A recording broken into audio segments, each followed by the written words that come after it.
Janoza. Qalblarni larzaga soluvchi yana bir mudhish voqea sabab afsuski to'y azaga aylandi. Assalomu alaykum hurmatli tomoshabin. Ushbu xabardan u yerda bo'lgan insonlarning oila a'zolari va yaqinlari darhol xabardor bo'lishlari uchun video ostida bor yo'g'i bir dona like va podpisatsiya tugmachasini bosib qo'yishni unutmang.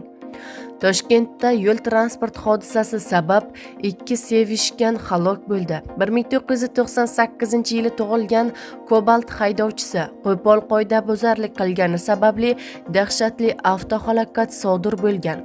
Yo'l transport hodisasi yuz bergan vaqt mashina ichida 2001-yilda hamda 2008-yilda tug'ilgan yo'lovchilar bo'lgan. Yo'lovchilardan biri voqea joyida, ikkinchisi esa shifoxonada vafot etgan deyiladi xabarda.